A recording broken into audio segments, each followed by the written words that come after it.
লালমনিরহাটের হাতীবান্ধায় আলোচনা সভা ও দোয়া মাহফিলের মাধ্যমে বিএনপির প্রতিষ্ঠাবার্ষিকী পালন হয়েছে। রবিবার সকাল 10টায় হাতীবান্ধা উপজেলা বিএনপির দলীয় কার্যালয়ে হাতীবান্ধা উপজেলা বিএনপি অঙ্গ সংগঠনের নেতৃবৃন্দ একত্রিত হয়ে বিএনপির 46তম প্রতিষ্ঠাবার্ষিকী পালন করেন।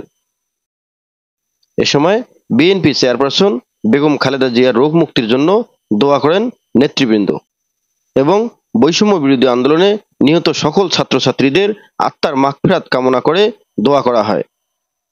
প্রতিষ্ঠাবার্ষিকী উপলক্ষে আলোচনা সভায় বক্তব্য রাখেন উপজেলা বিএনপির আহ্বায়ক মোশাররফ হোসেন, সদস্য সচিব আফজাল হোসেন মিয়া, সাবেক সাংগঠনিক সম্পাদক রফিকুল ইসলাম সহ আরো অনেকে। আপনাদের বিরুদ্ধে শাস্তিমূলক ব্যবস্থা নেওয়া। এটা হলো ভারপ্রাপ্ত চেয়ারম্যানের কথা। কোনো অবস্থাতে আমি যদি করি এটার সঙ্গে জড়িত থাকে, আফজাল যদি করে, অন্য যে কোনো করে, তার এখানে ভারপ্রাপ্ত চেয়ারম্যানের বক্তব্য হল যে আমি আমার লোকজন আছে, আমার ইয়ে আছে, আমার লক্ষ্য করতেছি, যদি আপনারা এটা সংশোধন করার সুযোগ না হবে আপনাদের বিরুদ্ধে শাস্তি প্রয়োজন যদি 1 বছর পরে হলো আপনাদের মধ্যে ব্যবস্থা করা। আমরা শুধু এই কথা বলার জন্য আসছি। সেজন্য আমি মনে করি আগামী 3 তারিখের অনুষ্ঠানে আমাদের বিশেষ করে নেতা ও কর্মীদের আমাদের হলের মধ্যে জায়গা দেবে।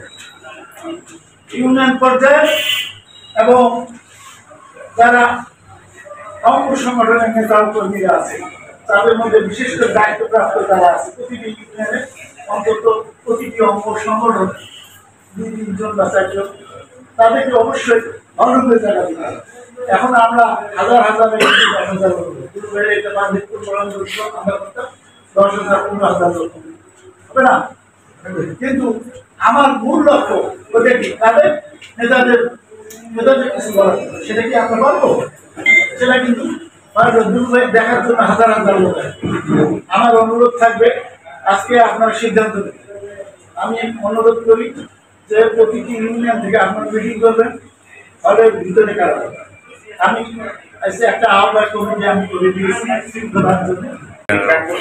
এই ব্যস্ততা তাই আমরা সহ সারা হাতীবান্ধা বিএনপি অবস্থানকে নিতে হবে। আর কিছু আমি কথা না করে আমি সবাইকে ধন্যবাদ জানাই।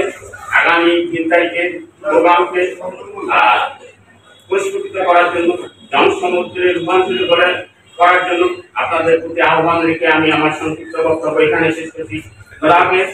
M A Rahim, news channel 24, news desk.